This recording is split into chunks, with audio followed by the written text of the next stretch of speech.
Hello बच्चों, आप सभी का स्वागत है अपने एमएस कोचिंग सेंटर चैनल में। और आज हम करने वाले हैं अपना अध्याय जो किया था हमने प्रारंभ।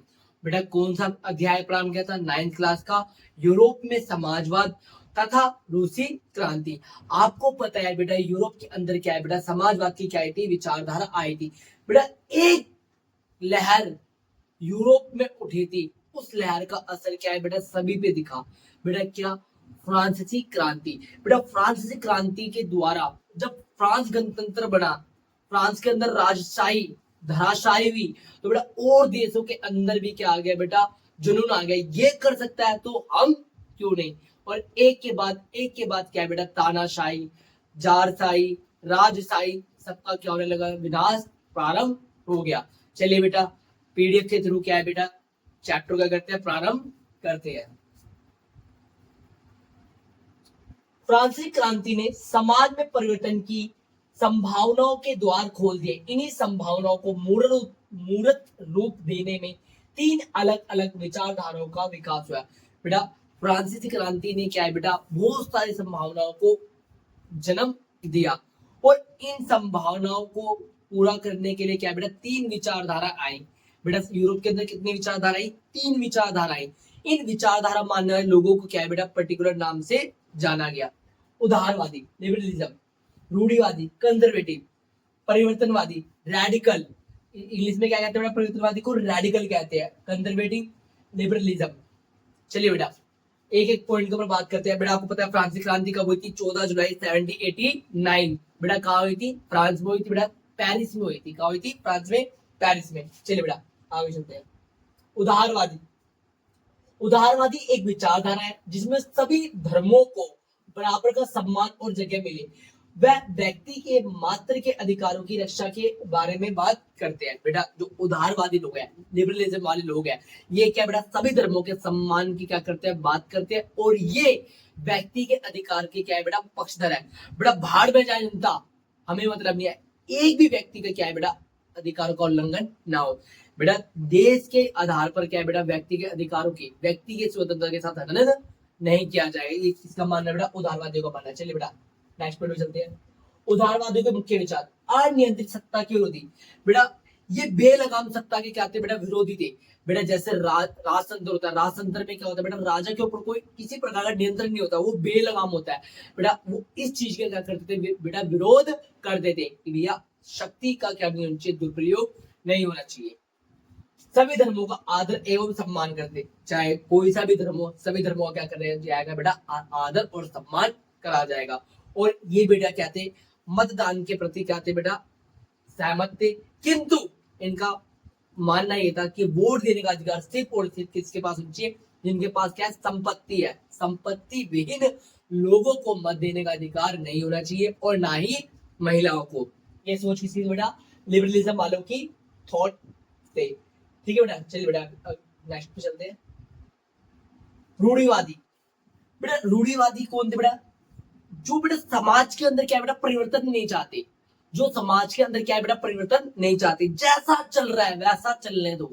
इनका मानना है कि भैया इतिहास के साथ, हमारे कल्चर के साथ, हमारी संस्कृति के साथ किसी प्रकार का छेड़छाड़ हम सहन नहीं करेंगे। पर आप बेटा जैसा चलता हुआ आ रहा है, क्या उसी चीज को फॉलो कर पाना आसान है? नहीं है बेटा। इसीलिए क्या है बेटा, एक समय बाद इनके क्या हुए, विचार बदले। इन्होंने भी बोला चलिए हम आपकी बात से सहमत है, किंतु आप अपने इतिहास को भूलोगे नहीं।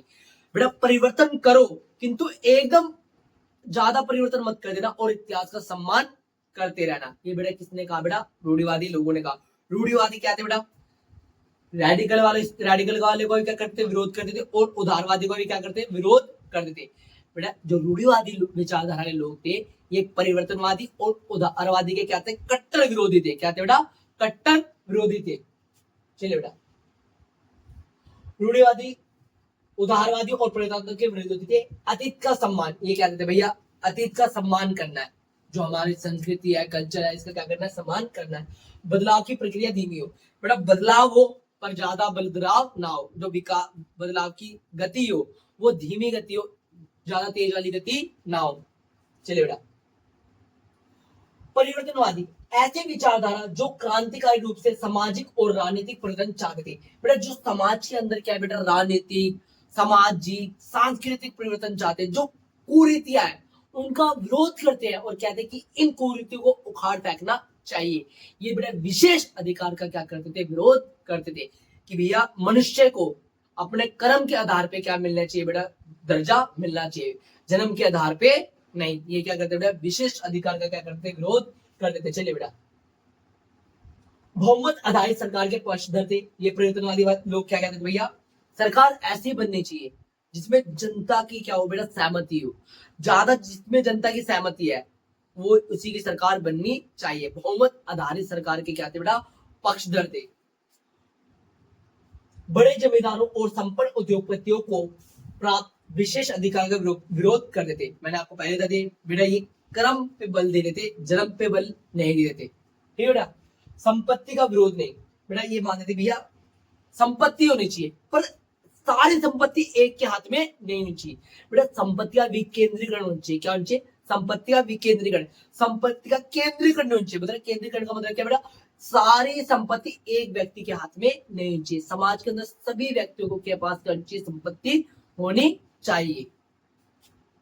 ये महिला मताधिकार आंदोलन समर्थन करते थे। चलिए बेटा नेक्स्ट पे चलते हैं। रूढ़िवादी विचारधारा होगी थी, परिवर्तनवादी होगी। चलिए बेटा, महिला मताधिकार का क्या करते हैं बेटा, सहमति थे। अब समाजवादी विचारधारा। समाजवादी विचारधारा वह विचारधारा है जो निजी संपत्ति रखने के विरोधी और समाज में सभी को न्याय और संतुलन पर आधारित विचारधारा है। भैया समाजवादी विचारधारा क्या है, ऐसी विचारधारा है जिसमें क्या है बेटा, वर्गहीन समाज हो, अमीर गरीब कोई भी ऐसा वर्ग नहीं होना चाहिए। इनका मानना है समाजवादियों का कि भैया जो निचला तबका है उसका जो शोषण हो रहा है बेटा, किसके कारण हो रहा है, पूंजीपतियों के कारण। इसलिए बेटा पूंजीपति का कोई अस्तित्व नहीं होना चाहिए। चलिए बेटा, समाजवादियों के मुख्य विचार, निजी संपत्ति के विरोध। बेटा निजी संपत्ति क्या करते हैं, विरोध करते हैं। सामूहिक समुदायों की रचना। बेटा सामूहिक समुदायों की रचना। बेटा रॉबर्ट ओवन के बारे में क्या डीपली आपको बताऊंगा, ये व्यक्ति कौन थे, उन्होंने कौन सा कंसेप्ट दिया था। सरकार द्वारा सामूहिक उद्यम को बढ़ावा, लुई ब्लॉक ने दिया था। सारी संपत्ति पूरे समाज को नियंत्रण एवं स्वामित्व। मतलब बेटा क्या है बेटा, पूरी संपत्ति क्या है बेटा, सभी का नियंत्रण होगा। सभी का नियंत्रण का मतलब क्या है बेटा, सरकार का नियंत्रण होगा। अगर आप चाहते हो बेटा इनके विचारों को क्या डिटेल में पढ़ाया जाए और रूसी क्रांति आपको डिटेल में पढ़ाई जाए तो वीडियो को लाइक करें, शेयर करें और चैनल को सब्सक्राइब करना ना भूलें। NS coaching centre.